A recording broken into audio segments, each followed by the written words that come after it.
Okay guys, this is 24-hour fast experiment take 2.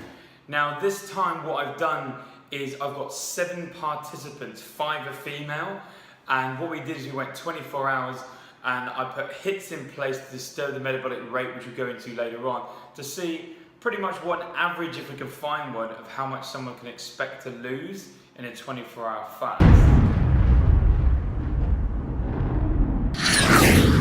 On from this, what I'll be doing is trying to implement a 17-7, so 17-hour fast, 7-hour feeding window with these guys, just to see not only can they keep the weight off, but can they extend the fat burning process and adopt a healthy lifestyle so that they continue burning fat until they hit their goals.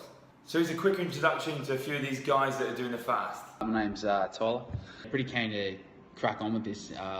I've done a bit of fasting before, however I haven't done an actual full 24 hours, so this will actually be pretty interesting to see actually how this goes. I'm currently sitting at about, I think it was 122.6 kilos. My name's Kelly. So I've just had my last meal. It's now 1 o'clock and I'm now ready to begin and start my 24-hour fast. I have done some little bit of fasting previously with other programs and other diets. I haven't always been successful. So I'm really looking forward to sticking this one, seeing what the benefits are actually going to be, and also long term as well, and how we're going to establish that and maintain that really good sort of eating pattern, as well as sort of that high fat burning. So I've jumped on the scales, I've weighed myself, don't tell anyone, 71.6. Very shocked to see the weight that I saw on there. My name's Brett, 96.9. I usually fast every day, but not often. I do the 24 hour, only done one before, and never with as much exercise as I'm about to do in the next 24 hours. So yeah, really looking forward to seeing what comes of it, see if I get some weight off, I suppose, and keep it off. Hi everyone, just weighed myself, came in at 64 kilos. I have done a bit of fasting before, usually around the 17-hour fast with a 7-hour eating window. Guys, how's it going? My name is Ashley and today I've been doing the 24-hour fasting challenge. I've been going to Matt's gym for a couple of months now, and the opportunity came up to do the 24-hour fasting challenge, and I thought, why not? I'll give it a crack. So I weighed between 65, 66 in the middle there. I will keep you posted with how it's going. Bye. So at this point right now, everyone had stopped eating at 1 o'clock and we're all at the gym at 6:30 p.m. So they're nice and well and truly getting towards the end of their digestion, getting towards their fasted state. So what I'm explaining here is that we're going to take advantage of them being in this state and we're going to deplete their glycogen stores. Doing this is going to faster shift them onto their fat burning, which obviously gets us closer to exactly what we want as a result. Now, as I said in the last vlog, 75% of our calories burnt are while we're rested, so we're doing a HIIT circuit in this to not only just burn more calories while they're training, but shift their metabolic rate up so they're burning at a much higher rate while they're rested, while they're in the fat burning zone. 3, 1. Now this workout that I'm explaining to them here, you can do yourself. I'll leave the link in the description. It's a workout that I made that's very much HIIT based, but following this link in the description will show you not only how to do it, but the timings and intensity, so you can do exactly this workout.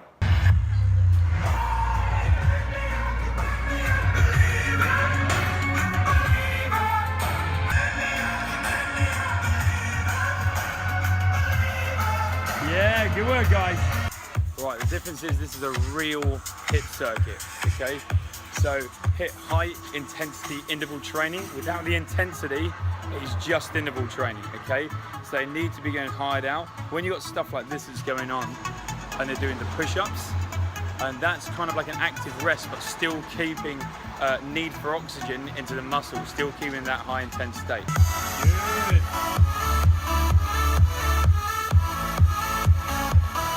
Good. So when it comes to the interval is not a goal to try and get through. If you can go so hard that you have to stop, that's success, okay? So it's not decrease the intensity so that you can get through the round.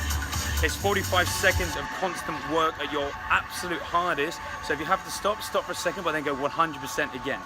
Don't lower the intensity.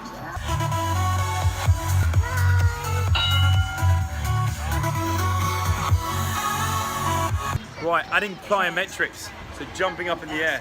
Okay, there we go, tuck jump. Now, plyometrics are kind of the highest way, so if you want to make push-ups hard, do explosive plyometric push-ups. When you can't do them, a regression back rather than stopping is not leaving the ground, just normal push-ups, then you can regress down to your knees. So for in this case, a tuck jump, when they can't do the tuck jump anymore, they can move to a squat jump. When you can't do the squat jump, move it to a squat. There's always a regression. Right, okay, so right now, as I said, now that you're fasted, you're releasing a stupid amount more growth hormone, okay? And the act of doing a HIIT increases your growth hormone. So don't worry about going catabolic, anything like that, because the biggest blocker of catabolism is growth hormone, okay? So now take advantage of this. Lots of water, lots of hydration. If you're super hungry, put some salt in your water, okay? Because it could be just hyposodium, okay? No eating, nothing sweet, okay? Tomorrow morning, if we meet here at 5, it'll be a different workout. Same kind of things, we're just going to blast. I know you're going to be sore in the morning, so probably push yourself more than you normally would there. Do a bit of a warm up, get into it, get it done, and then I'll give you one Tabata to do at home, which is 4 minutes. That's will be on your own during the day, but I'll speak to you about that tomorrow, okay? So as it is, well done guys. Drink lots of water, go to sleep, wake up tomorrow and notice that you probably be exhausted from this, but you feel good energy-wise. Let's meet you here at 5. Cool? Here we go, 4:45 a.m. About to go down, taking for the next HIIT session, and then some people will stay on and go for either a run or a yomp. Yeah, so it's early in the morning. Let's get these guys revving. Morning guys, it's 10 to 5, just sitting out the front of the gym, up bright and early, not usually up at this time on a Saturday or this time any other day. In terms of the rest of last night, driving home, I got a bit of a headache, and that just a dull headache, and that kind of stuck around all night. Actually woke up with one in the middle of the night, just had about a bottle of water and headed back to bed. It's still kind of there this morning, but just trying to think positive thoughts on the way to the gym and try and smash this out. Well, this is quite a common thing to happen when you first start fasting, because you don't realise how much hydration you actually get from your food as well. So a very important thing to do while, especially when starting to fast, is drink a lot more water. Also, you're going to lose electrolytes just drinking water and flushing it out. So my go-to thing is to add a pinch of Himalayan salt. When I woke up, we've got a bit of a group message going, and had a message from Matt just saying, awesome work guys, see you soon. And it was great waking up to something like that. I think it gets you positive and in the right mindset and ready to go. So this morning we've got this session, and then the gym usually does like a run or a yomp as well on a Saturday morning, so I will probably do that as well. Not sure about running, so I'll keep you posted. See ya.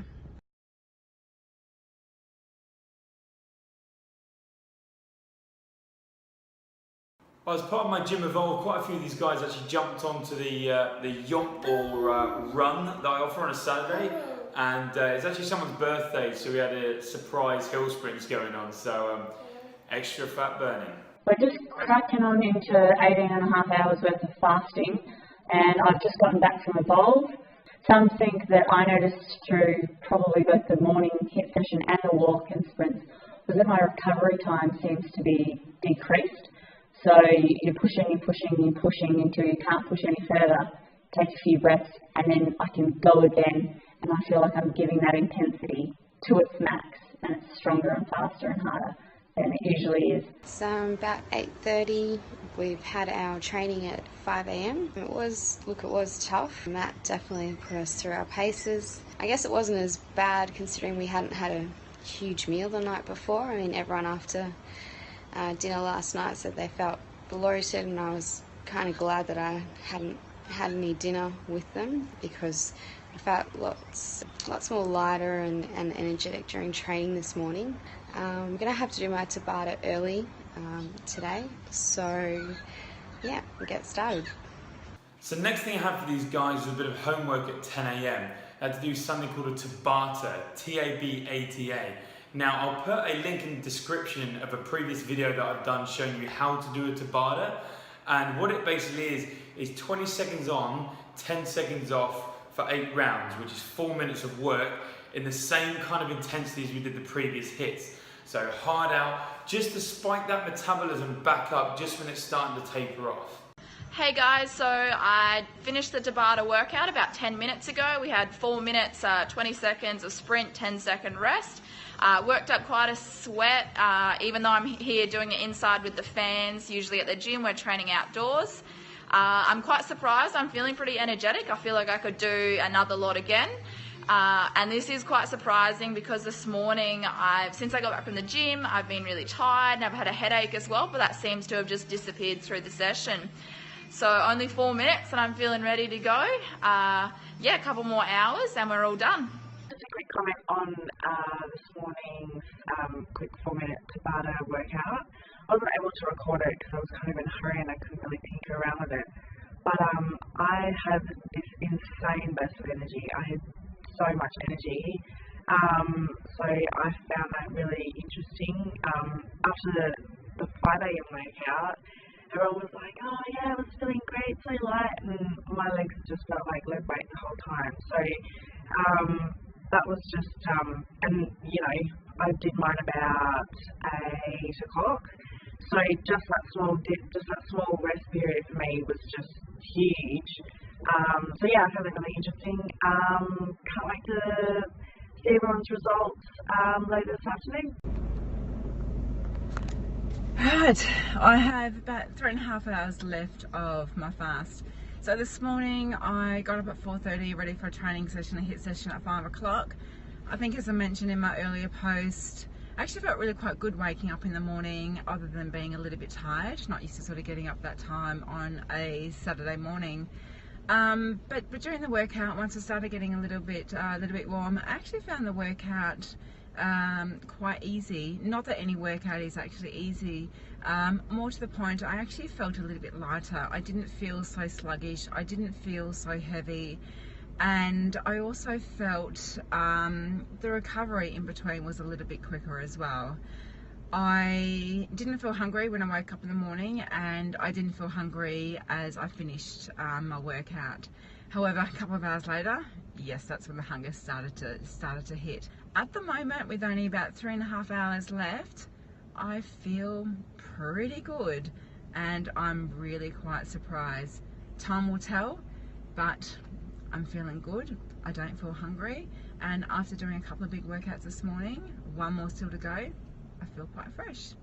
I actually received a progression picture from Ashley, and as you can see on the left hand side is during the fast, and on the right hand side was before. You see there's quite a lot of bloating and inflammation that had dropped down. I thought it was quite an important thing to see.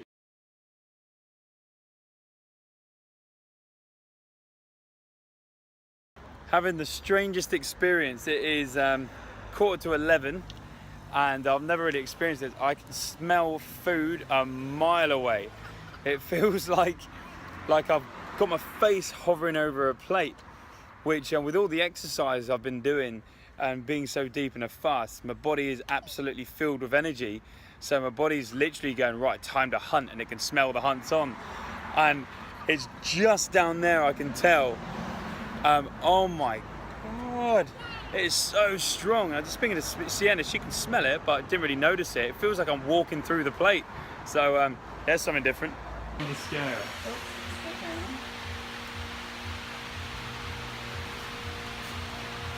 70.6. Nice. 122.6.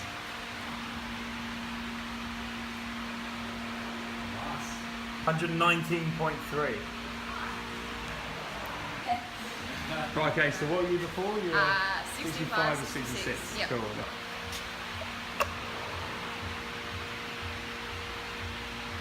64.8. Nice, you write that down? Excellent. Right, 60 kilos to beat. 58.9. Nice. 64. It's so light, it's not registering. 62, dead on.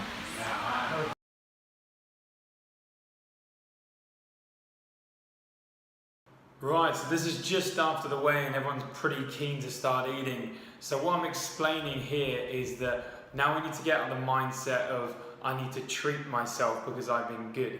Now this is what most people stumble on, is they'll go on a fast, they'll lose considerable amount of weight, and now because they've done so well, they're going to treat themselves. What you need to do is realize that I progressed, I want to use this progression to help me move forward. So I'm explaining now that if they're willing to now go into a 17-7 to carry on this experiment, which means we'll give ourselves a 7-hour feeding window and a 17-hour fast. Now we can place this wherever we want that's convenient for our life, but if we just put this in a position where we can actually use this every day, then not only will we keep these gains or these losses, they will continue on from this point on. A surprising thing that happens is once you've been fasting so long, you think you're going to be ravenous. Like most people, they miss a meal and they're used to these insulin spikes, they're not used to fasting. When by the time you've gone this long, you're very keen to eat, but you'll fill up quite quick, which is one of the most surprising things. And that is a very useful thing. If you can eat with your mind rather than your emotions and eat just a little bit of the good things, you're well and truly going to head towards the goals that you want to hit. So there you have it. Everyone had some pretty incredible results. Ashley, not as much as she wanted to, but to be honest with you, I kind of put that down to using different scales. The scales could be very much different than the first she used, especially if she felt light, lean, and she actually says in a video that I'll play in a minute that she actually looks physically leaner. What I would say when doing fasting or any kind of weight loss is never get too caught up on your actual weight loss. I know that's kind of contradicting what I'm doing in this video.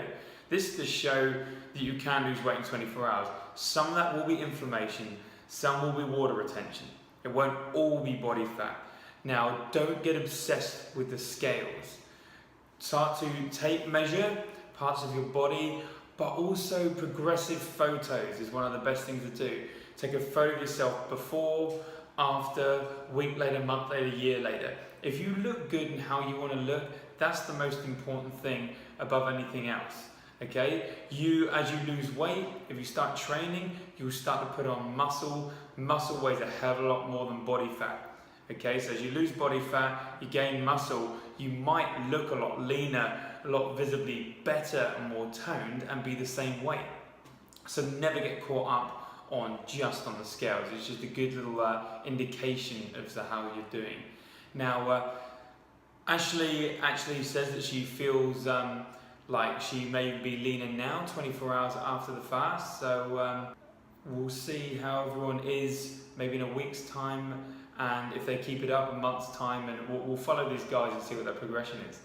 So I hope you got a lot from this video, and let me know in the comments below or message me through if you've got any questions. I'll put in the link in the loads of links in the description as to lots of different information that you can carry on this journey from here. So hope you enjoyed it. I'll be doing more things like this in the future, so make sure you like and follow this page and take it easy. Alright, so it's 12:30 the following day. We had our weigh-in at about 1:20 yesterday. I came in at 64.8 kilos. To be honest, I was pretty disappointed. Some of the other guys in the group lost a fair bit of weight. One of the guys lost 5 kilos. I was really surprised that I hadn't lost that much weight. It could be for a number of different reasons. I weighed myself on different scales, and I drank a lot of water, like I said, in my fast. And then because I had my headache as well, I drank even more water. But still, it was pretty disappointing because I felt like I really smashed out all the sessions that we were given, and I don't think I could have done, well, there was nothing else I could have done within the 24 hours. Yeah, so we ate around 2 o'clock after the weigh-in, so it was, over a 25-hour fast. I wasn't really hungry when we went to eat, but still had a small meal. I was absolutely stuffed afterwards, and then about an hour later, I got really, really hungry again. So I had my 7-hour eating window. I ate fairly normal compared to how I normally would eat. I was quite surprised throughout my eating, and then again this morning I'm looking quite lean, probably smaller than I was looking, at the end of the 25 hours, which seems a bit weird. Yeah, so I'm about to start my 7-hour eating window again around 12:30. I'm going to hit it off with a nice coffee. Yeah, so in terms of my experience with the fast, I thought it was really good for me. Short challenges worked really well, so I gave everything that I could in 24 hours. I didn't get hungry. My biggest issues was getting tired and having a headache as well. All in all, I think I would definitely give it a go, perhaps maybe in another fortnight or another 3 weeks. And I definitely think this will kickstart me getting into the routine to do those 7-hour eating window every day.